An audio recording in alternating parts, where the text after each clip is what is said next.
Welcome all soldiers to the Fantasy Football War Council's podcast. Here are your co-hosts, Jonathan Arneson and Daniel Gutierrez. Hello and welcome to another meeting of the Fantasy Football War Council. I'm Jonathan, and today I'm all alone. My co-host is off on his own adventure, and we'll get back to that in a later segment. But first, the news. Yahoo has updated us with Week 5 process of transaction and waivers, how things will go. This information will apply to future games as well that have Tuesday games added to the schedule. So future reference for our own league, the Civil War Fantasy Football League. Players that would have cleared waivers on Tuesday or Wednesday morning will now be processed on Thursday morning. This will give you time to make roster changes in the new week before waivers are processed. And if any trades were voted in, which we had no trades this week, so this is not really an important thing, but if any trades were proposed or done in this period, they would go through on Thursday morning as well. Because there is no Thursday night game this week and week 6, stat corrections for week 5 may be applied until Sunday morning. So FYI, keep an eye on this week's point changes. They can change all the way up until Sunday.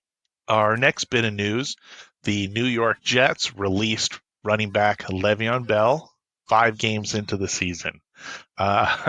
He's a little expensive, and I think they thanked him for his time on the team, and they're going to try and work without him. So good luck to the New York Jets, and let's see how that handles. And the last bit was today's football game. The Titans remain undefeated and sent the Bills to their first loss with a 42-16 victory. What a game. With the news out of the way, now on to the Week 5 battles. We had some good battles. Let's just get this one out of the way, shall we? Jared, congratulations. I haven't won without Christian McCaffrey, and this is terrible. I concede to this victory that you have put in front of me. I'm speechless. My team did not show. I made some last-minute changes before game and should not have benched David Johnson, but who would have known that Terry McLaurin did bad with Kyle Allen throwing the ball to him? So these are the things that you don't know.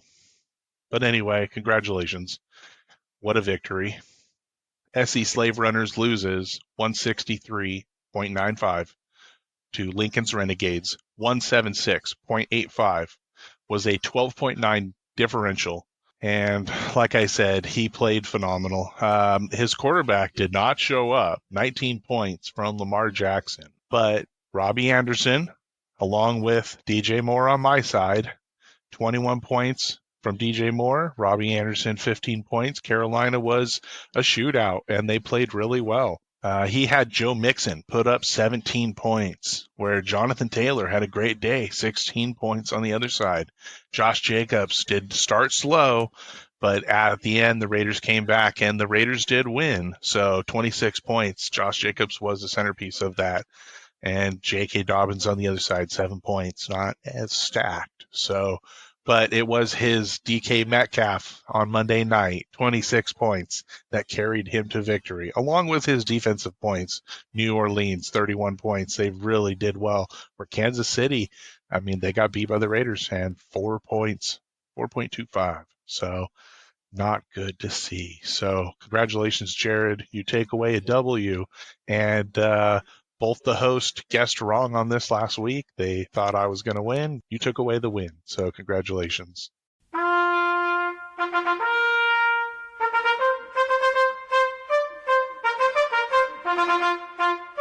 Our biggest blowout goes to Boston Teabaggers. He destroys Stonewall Your Face, 193.3 to 156.55. Daniel takes away the biggest blowout of the week and earns himself the Bronze Star against Bahood. Congratulations. Bahood, I have sent Daniel on a mission to find you.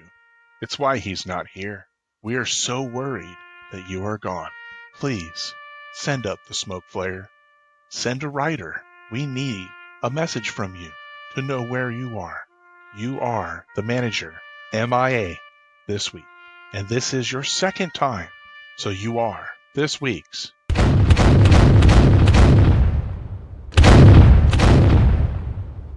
Cannon Fodder of the Week award. You have earned the Cannon Fodder of the Week award for not showing up 2 weeks in a row. Sadly, Patrick Mahomes gives you 40.3 points, and you have some stellar points from the rest of your team. You just couldn't cut it against Daniel, and Boston Teabaggers really carried through with a solid Buccaneer play. The Buccaneers may have lost to Chicago, but this Buccaneer team took victory at least, so we find some solace. 18.25 points from Tom Brady, 12.6 from Mike Evans. Not a stellar day, but at least double-digit points. He does have Deontay Johnson from Pittsburgh, who put up 1 point and did get hurt. Clyde Edwards-Helaire, 11.5. Ronald Jones carried the work on the ground, 17.5. And Chase Edmonds, very good waiver wire pickup, 21.4. But it was Patrick Queen with your 40.3 points. He had 6 tackles solo, 2 forced fumbles, and a touchdown himself. So you took the victory here. And it was the biggest point victory with a 36.75 differential. You just destroyed Ollie this week. Stonewall your face, got stonewalled. Our next matchup is 3 Sheets to the Win, who takes the victory against Yankee Raiders. These were the 2 highest scoring teams of this week, and someone had to come away with the W. And 3 Sheets to the Win, 217.65 versus 211.15. That is a 6.5 differential, and this is our closest battle of the week. So Yankee Raiders takes home the Purple Heart Award for just valiantly being the second highest scoring team of the week, but had to lose to the highest scoring team. So good, valiant effort.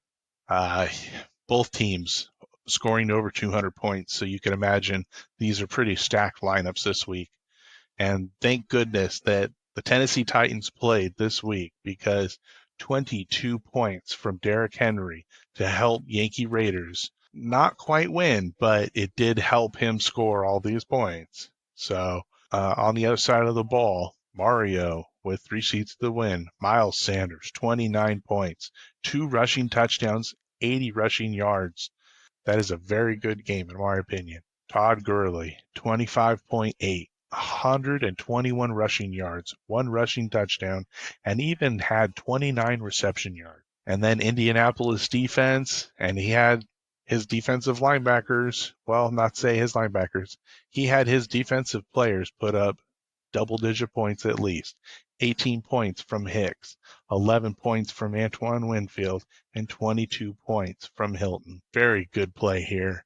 And both me and Daniel picked 3 Sheets to win in this victory here. So our pick'em was correct here. Good job, 3 Sheets to the Win. Our next matchup, what a brutal matchup. Uterus S. Grant takes a victory, 208.05 to Can't Cut the Custard, 180.70. A 27.35 point differential. Uterus S. Grant crushed Can't Cut the Custard here. This was just brutal.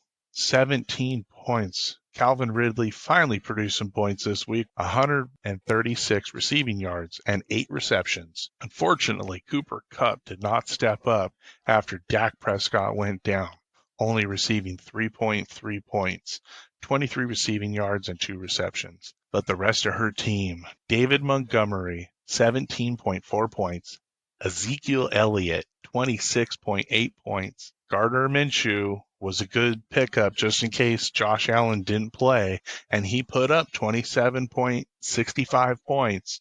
He threw 301 passing yards, 2 touchdowns, so it was a pretty good game from him. Pittsburgh pulled 30 points, and Zach Cunningham got her 25 points. Not bad. Not bad. It just wasn't enough for Russell Wilson, 33 points on the other side. Juju Smith-Schuster did not show up with 4.8. But Tyreek Hill, 17.4. Chris Carson, 18.5. And Le'Veon Bell, 9.8. Wonder where Le'Veon's going.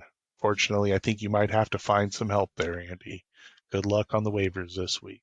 Our next matchup, Union Ambush takes a hard victory against Rogers Hard War, 208.85 to 191.15, a 17.7 point differential.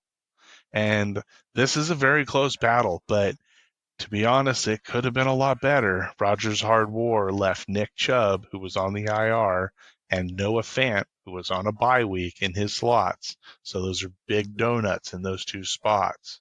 But the rest of his team really shined to make it a close battle. So if he had those spots in, who's knowing to what could have happened in this battle? But Dak Prescott put up 15 points before he broke his ankle and came out of the game.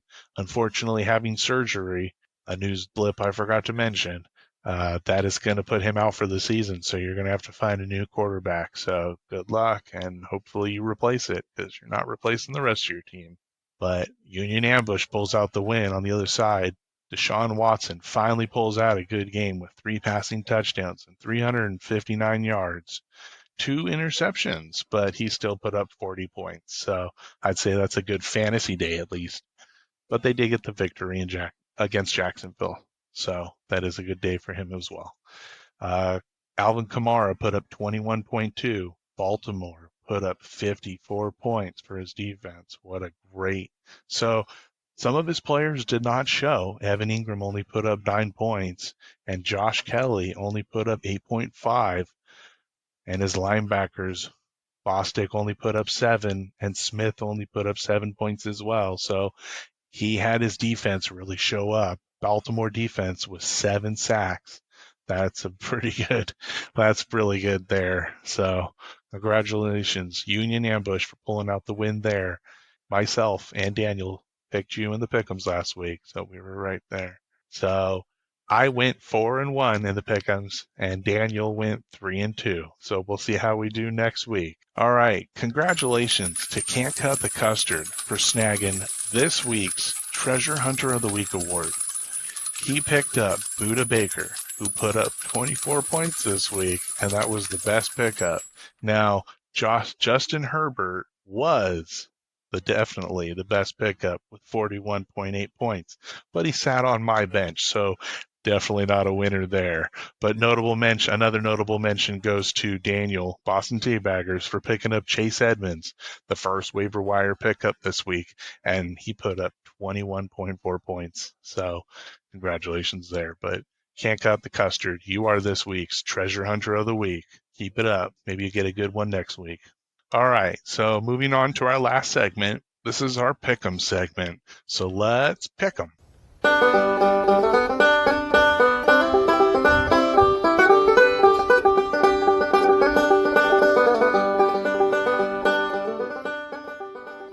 Our Week 6 battles. Our first battle, the SC Slave Runners take on Union Ambush.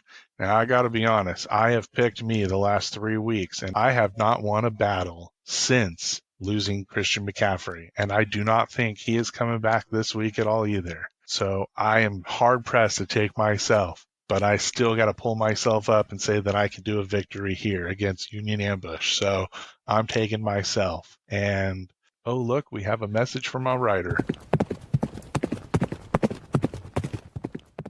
Daniel has sent word from the north. He also takes the SC Slave Runners here. Our next battle, Stonewall Your Face against 3 Sheets to the Wind. And I gotta say, 3 Sheets to the Wind is marching on to victory and gonna stop Stonewall Your Face in this battle. And Daniel agrees that 3 Sheets to the Wind is gonna take this victory. Our next battle, Boston Teabaggers versus Yankees Raiders. Our first place team against our 8th place team. This is tough. Boston Teabaggers is going to take the victory here, in my opinion. So I take Daniel, and Daniel does take himself here as well. So good luck to this battle. Our next battle, Can't Cut the Custard versus Lincoln's Renegades. And I'm going to have to take Lincoln's Renegades. I will not doubt this team one more time.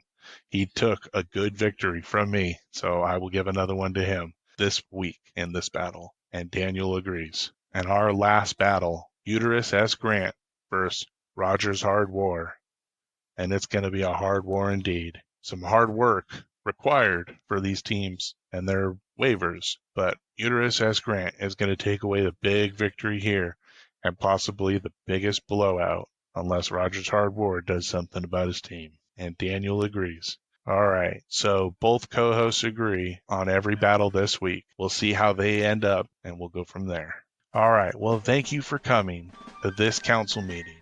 Tune in next week to hear what happens with the Week 6 battles. Who wins the Purple Heart? Who wins the Bronze Star? And who is the manager MIA? Write your questions into the show at ffwc23@gmail.com and we'll get them on the air. And as always, stay vigilant, soldiers.